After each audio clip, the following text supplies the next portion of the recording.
इस वीडियो में हम डिस्कस करने वाले हैं फंक्शंस क्लास कंपोनेंट्स के बारे में। और जो नेक्स्ट है वो है इंपोर्ट एक्सपोर्ट क्या चीज़ होती है। फिर हम देखेंगे स्टेटलेस और स्टेटफुल एंड प्रॉप्स। ये कुछ चीज़ें इस पूरी वीडियोस में हम डिस्कस करने वाले हैं। ये कुछ जो टॉपिक्स हैं बहुत ही इंपॉर्टेंट टॉपिक्स हैं। डे बाय डे जिस तरह हम सीरीज़ को कंटिन्यू करेंगे हमारे जो टॉपिक्स आएंगे वो सारे बहुत ही इंपॉर्टेंट आएंगे।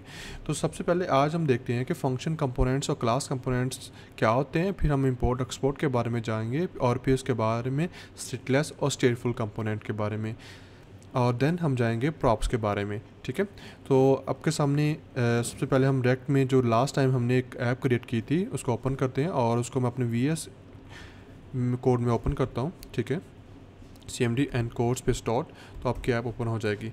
अब ये ऐप तो ओपन हो गई है। मैंने लास्ट टाइम बताया था कि जब इसको स्टार्ट करना है तो कैसे करना है, तो मैं अगेन बताता चलूँ कि आप यहाँ पे स्टार्ट नहीं कर सकते। जिसमें पैकेज डॉट जेसन हो आपने वहाँ पे जाना है CMD, क्योंकि हमने जो मॉड्यूल किया था PNP नहीं यूज़ किया था ना NPM यूज़ किया था, हम यान यूज़ किया, तो इसलिए हम यान स्टार्ट यूज़ करेंगे। ठीक है, और जैसे ये यान स्टार्ट हम यूज़ करेंगे ये एप्लीकेशन हमारी स्टार्ट हो जाएगी और सर्वर पे चल जाएगी। ठीक है, this is first react app.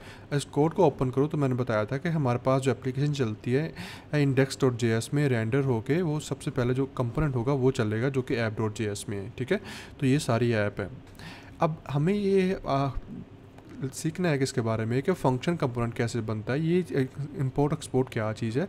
तो सबसे पहले हम देखते हैं फंक्शन और क्लास कंपोनेंट क्या चीज़ है। ठीक है, फंक्शन और क्लास कंपोनेंट को मैं थोड़ा बताता चलूँ। जब 2016 से ऑनवर्ड हम रिएक्ट यूज़ कर रहे थे तो हम क्लास कंपोनेंट पे काम कर रहे थे, क्योंकि मैंने बोला डे बाय डे टेक्नोलॉजी जैसे अपडेट होती है तो यही चीज़ होती है कि एक प्रोडक्ट जो है वो 10 मिनट लगा रही है, अगली प्रोडक्ट जो हम इंट्रोड्यूस करवाएं वो 5 मिनट में वो काम करे या 2 मिनट में काम करे, इनके टाइम आपका रिड्यूस कम से कम हो जाए और इसकी एफिशिएंसी इंक्रीज़ हो। तो इसी तरह जब क्लास कंपोनेंट थे उसमें काम तो हो रहा था, लेकिन उसमें ये था कि आपकी ऐप मेंटेनेबल नहीं थी, आपकी जो ऐप थी वो स्लो हो रही थी और उसके बाद आप मैनेज ईजी नहीं कर सकते थे, डाटा का फ्लो ईजिली मैनेज नहीं हो रहा था, इसलिए उनको फंक्शन कंपोनेंट इंट्रोड्यूस करवाना पड़ा। अब फंक्शन कंपोनेंट मैं कुछ टर्म जो यूज़ करूँगा जैसे स्टेटफुल है और स्टेटलेस है और प्रॉप्स है, ये सारी इसी तरह इसी टॉपिक के अकॉर्डिंग आपको वन बाय मैं एक्सप्लेन करूँगा। ठीक है, तो क्लास और फंक्शन कंपोनेंट हमने क्यों यूज़ छोड़ा, जब क्लास जो कंपोनेंट है और फंक्शन कंपोनेंट है, अच्छा फंक्शन कंपोनेंट ये कहता है कि मैं हूँ स्टेटलेस और क्लास कहता है मैं हूँ स्टेटफुल, जो कि इसकी सबसे जो मेन रीज़न है। अब क्योंकि डाटे का फ़्लो जो मेंटेन करना होता है ये एप्लीकेशन में सबसे इंपॉर्टेंट पार्ट होता है। अगर डाटे का फ़्लो आपका टाइम ले रहा है तो हम वो चीज़ नहीं यूज़ कर रहे, जो डाटे का फ़्लो कम यूज़ होता है हम उसको फॉलो अप करते हैं। तो जो स्टेटलेस है वो कहता है कि हम मुझे पता है कि डाटा जो पीछे से आएगा मैं उसी के अकॉर्डिंग चलूँगा। ठीक है, ये पेरेंट चाइल्ड की हरारी के अकॉर्डिंग चलूँगा। ठीक है, मैं डाटे में कुछ चेंज नहीं कर सकता, डाटे का जो फ्लो जैसे पीछे से आएगा वो यूज़ करता रहूँगा।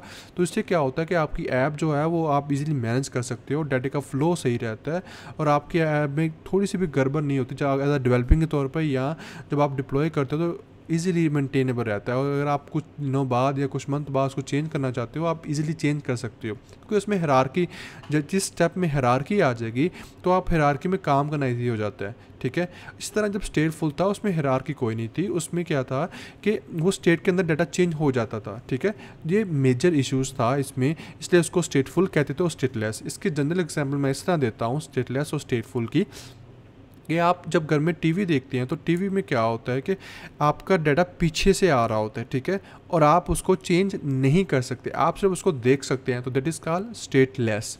और जब हम स्टेटफुल की बात करेंगे तो उसमें क्या होगा कि वो मोबाइल है, आपके पास मोबाइल है तो आप उसमें नोटिफिकेशन सेटिंग आप कुछ भी चेंज कर सकते हैं। ठीक है, तो जब हर बंदा अपनी चीज़ चेंज कर लेगा, इसी तरह अगर ऐप है इस तरह चेंज करना शुरू हो जाए तो वो डाटा डिस्टर्ब होगा, डाटा को मैनेज करना मुश्किल हो जाता है। ठीक है, बड़े प्रोजेक्ट में, तो इसलिए हम स्टेटलेस को फॉलो अप करते हैं जिसमें हायरार्की के तौर पर हमारा डाटा मेंटेनेबल रहता है। ठीक है, ये एक मेन रीज़न थी। अब दूसरा हम इसमें देखते हैं कि इसलिए हम क्लास नहीं यूज़ करेंगे, हम लेटेस्ट फंक्शन कंपोनेंट ही पे ही काम करेंगे। ठीक है, और अब सबसे पहले मैं आपके सामने फंक्शन कंपोनेंट बना कर दिखाता हूँ। ठीक है, इस सब चीज़ को रिमूव करते हैं।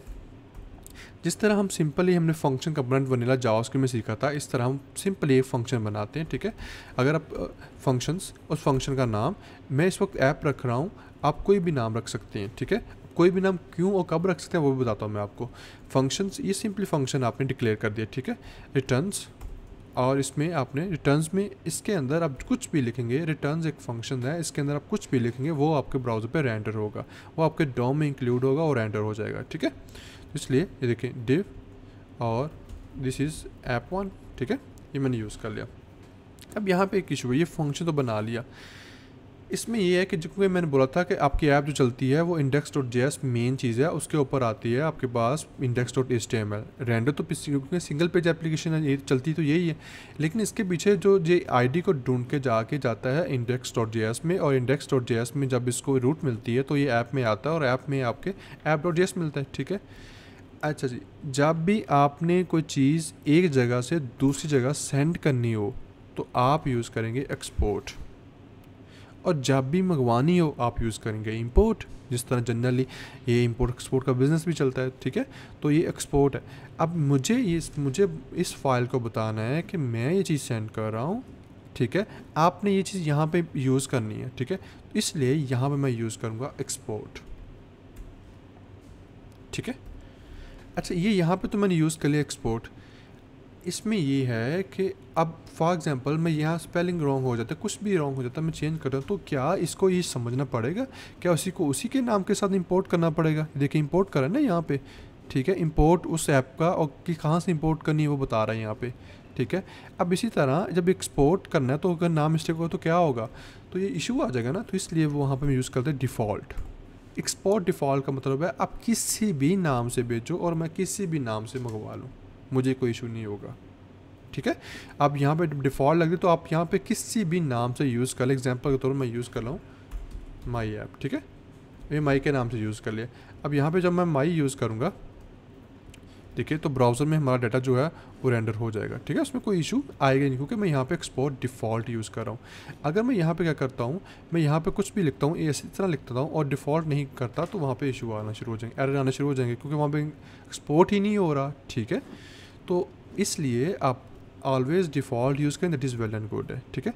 तो जब भी आप सेंड करेंगे एक्सपोर्ट डिफ़ॉल्ट, और जहाँ से लेंगे वो इंपोर्ट हो जाएगा, ठीक है। अब जिस तरह मैंने यहाँ सेंड किया, ये ऐप हो गया, ठीक है। अब आपके सामने मैं क्या करता हूँ, मैं एक और 2 फाइलें बना लेता हूँ, ठीक है। वो फाइलें किस नाम से बना लेता हूँ, इस तरह बना लेते हैं जी, पेज 1 के नाम से, ठीक है। अब यहाँ पे मैं एक्सटेंशन यूज़ कर रहा हूँ JSX, जो कि जावास्क्रिप्ट XML है, ठीक है। अब JS भी यूज़ करते हैं, लेकिन जावास्क्रिप्ट XML क्योंकि प्री डिफाइन है और रिएक्ट के अकॉर्डिंग चलती है, और रिएक्ट ने इंट्रोड्यूस करवाई थी, इसलिए हम इसको ज़्यादा फॉलो अप करेंगे, ठीक है।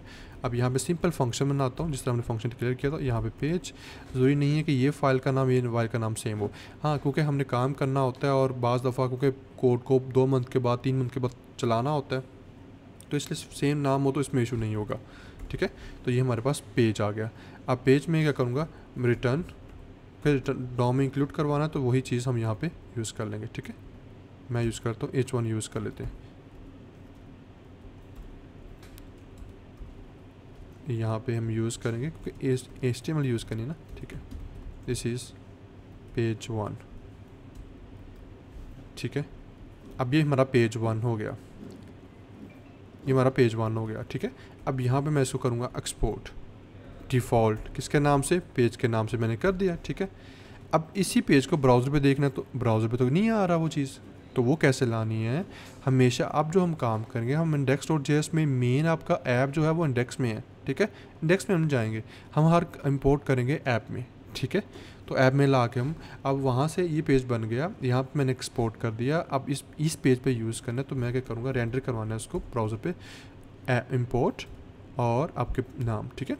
देखिए इंपोर्ट उस पेज का नाम, अगर आप नहीं यूज़ करें इसको कुछ एक्सटेंशन, तो आप सिंपली उसको यूज़ करें, नील के पेज फ्रॉम और वहाँ पे एड्रेस // वो आपको मिल जाएगा, ठीक है। डॉट का मतलब है कि रूट पे चला जाएगा वो। अब पेज ये वाला पेज हमेशा ऑलवेज कॉपी कैपिटल में आएगा, ठीक है। अगर आपको थोड़ा बहुत आइडिया हो, जब हम XML यूज़ करते हैं तो वहाँ पे टैग बनाते हैं, ठीक है। तो ये हम इसी पेज का एक टैग बना देंगे, तो इसलिए वो ब्राउज़र पे रेंडर होना शुरू हो जाएगा, ठीक है। तो यहाँ पे आई होप सो आपको क्लियर हो गया होगा कि हम इंपोर्ट कैसे करते हैं और एक्सपोर्ट कैसे करते हैं, ठीक है। ये एक्सपोर्ट है, और इंपोर्ट हम किस तरह करते हैं, और फंक्शन कंपोनेंट कैसे बनाते हैं और क्यों बनाते हैं, वो कैसे स्टेटलेस है, ठीक है। और रिटर्न क्या होता है। आई होप सो कि ये सारे कंसेप्ट आपको क्लियर हो गए होंगे। Let's meet in next video, जिसमें हम कुछ और प्री डिफाइन हुक्स और चीज़ों को देखते हैं।